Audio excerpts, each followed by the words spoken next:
सलाम everyone and welcome back to Gol Roti. आज Eid special recipe इतनी इजी है। आज ना आपकी बहन बना रही है केक, वो भी बगैर ओवन के फ्राइंग पैन के अंदर। ऊपर से ये डिजर्ट है भी स्पेनिश और मैक्सिकन, जिसका नाम है tres leches, जिसका मतलब है 3 मिल्क केक। इसमें 3 तरह के दूध इस्तेमाल होंगे। बहुत सॉफ्ट है, बहुत यमी है, इजी तो बहुत ही ज्यादा। मैंने आज तक आपको कोई मुश्किल रेसिपी बनाना सिखाई भी है भला? भाई ये रेसिपी मैंने इंटरनेट से ली है, जो ओरिजिनल रेसिपी है उसका लिंक मैं डिस्क्रिप्शन में डाल दूंगी। बहुत जीनियस रेसिपी है। शुरू करना है इसको 3 टेबलस्पून मक्खन से। मैंने अंदाजे से ही ले लिया है, उसको मैंने पैन में डाल के मेल्ट कर दिया है। इसको उसी पैन में डाल के मेल्ट करना है जिसमें ये केक बनेगा। बटर को मल्टी करके उसको पैन में ही झूले माइया देनी है, ताकि सारा पैन बड़े अच्छे से कोट हो जाए, पैन की साइड्स भी। और जो हमारा केक है वो जले ना, अगर जले तो चिपके ना। और वैसे भी बेहतर है कि आप नॉन स्टिक पैन लें। अब अच्छे से पैन को मॉइस्चराइज करने के बाद बाकी का बचा हुआ मक्खन डालना है एक बोल के अंदर, जिसमें जाएगी अब चीनी आधा कप। इसको मैंने मिक्स करने की कोशिश की तो कामयाब नहीं हो पाई, क्योंकि इसमें वेट इंग्रेडिएंट्स की कमी है। इसलिए उसको पूरा करने के लिए मैंने 6 फीट की ऊंचाई से इसमें डाल दिए 2 अदद अंडे। रूम टेम्परेचर होने चाहिए, वरना अगर ठंडे हुए तो आपका बटर जो है वो स्टिफ हो जाएगा। ये डाल के इसको अच्छे से वैसे ही फेंटी लगानी है जैसे बचपन में आपकी अम्मा से आपको फेंटी लगा करती थी। अच्छे से मिक्स करने के बाद इसमें जाएगा मैदा 1 कप और बेकिंग सोडा आधा टीस्पून। बेकिंग पाउडर नहीं, बेकिंग सोडा। फिर पोले पोले हाथों से इसको मिक्स करना है। चाहो तो इसके साथ ही आप अगला इंग्रेडिएंट भी डाल सकते हैं, जो कि है दूध आधा कप। ये डाल के बस तब तक मिक्स करना है जब तक कि मैदा गायब ना हो जाए। ओवर मिक्स बिल्कुल भी नहीं करना, हाथ बहुत होला रखना है। कान खोल के मेरी बात सुन लो। फिर इस पतले बैटर को डालना है अपने ग्रीस्ड फ्राइंग पैन के अंदर, और फिर उसको रख देना है घर की छत पे। नहीं, I'm just kidding। इस पैन को रखना है बहुत हल्की फ्लेम पर, कवर करके इसको कुक करना है कोई 25 मिनट के लिए। जितनी पॉसिबल हल्की आंच होगी उस पर रखना है। पहले मैंने इसको 15 मिनट रखा, फिर टूथपिक से चेक किया तो बैटर अभी कच्चा था, तो मैंने इसको कवर करके 10 मिनट तक और कुक किया। और जब दोबारा इसको मैंने टूथपिक से चेक किया और जब मेरी टूथपिक साफ निकली, मुझे पता चला कि मेरा केक पक चुका है, तो मैंने डाला भंगड़ा। बिकॉज वाई नॉट, आपने भी डालना है, जरूरी स्टेप है, इसके बगैर केक नहीं बनेगा।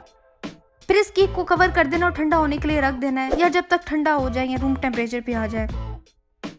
ये देखिए जी, मैंने केक को निकाला है, आपको दिखाया है कि बिल्कुल भी नहीं जला, बहुत अच्छा वैसे ही कलर आया, कैरमलाइज्ड हो गया जैसा कि ओवन में इसका कलर आता है।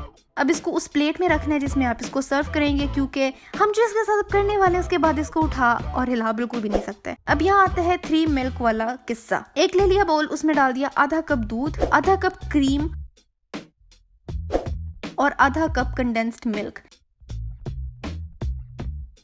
ये है 3 दूध जिनको हमने करना है मिक्सी बहुत अच्छे से, और इस मिक्सचर को डाल देना है स्लोली केक के ऊपर। अगर आप अपने केक को एज इट इज ही रख के उसके ऊपर ये पोर करोगे तो काम बहुत आसान हो जाएगा। मैंने केक को अपसाइड डाउन कर दिया था, क्योंकि मैं चाहती थी कि फ्लैट सरफेस जो है वो ऊपर आए। इसलिए बहुत ही आराम से और तहम्मुल से और सुकून से अपना टाइम लेके मिल्क मिक्सचर को इसके ऊपर डाल देना है। ऐसा लग रहा है कि ये केक कभी भी इस दूध के अब्सॉर्ब नहीं करेगा, लेकिन ट्रस्ट मी हो जाएगा। आराम से इस काम को करना होगा। अगर आप डीप डिश यूज करो इस केक को सर्व करने के लिए तो काम बहुत आसान हो जाएगा। खैर, जैसे तैसे इस दूध को केक पर डाल के इसको रख दिया फ्रिज के अंदर ठंडा होने के लिए। बस अब जब देखो कि लिक्विड गायब हो चुका है और केक ठंडा हो चुका है तो उसको निकाल लेना है। और अब हम इसका करेंगे डेकोरेशन, ये फाइनल स्टेप है। अब आप चाहो तो क्रीम व्हिप करके इसको ऊपर डेकोरेट कर सकते हो विद सम फ्रूट्स, लेकिन मैं यहाँ पे क्या करूंगी कि मैंने यहाँ पे लिया 1 कप तकरीबन कोकोनट,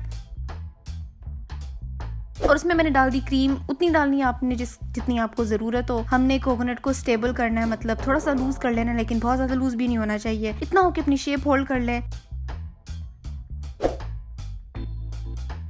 ये अच्छे से मिक्स करने के बाद मैंने केक को इससे कवर कर दिया। अब क्योंकि बहुत ही वाइट हो गया था तो इसको ना थोड़ा सा कलर पॉप देने के लिए मैंने थोड़ी सी चॉकलेट ग्रेट कर ली थी ऊपर।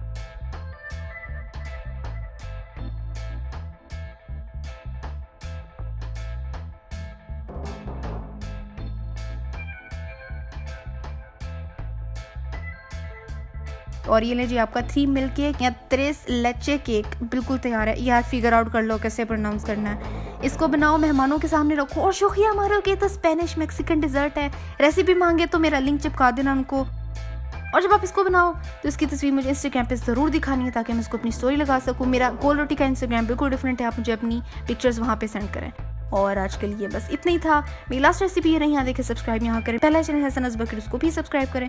अगली रेसिपी कौन सी होनी चाहिए मुझे भी बताओ, और मैं मिलती हूँ आपसे अगली वीडियो में एक नई रेसिपी के साथ।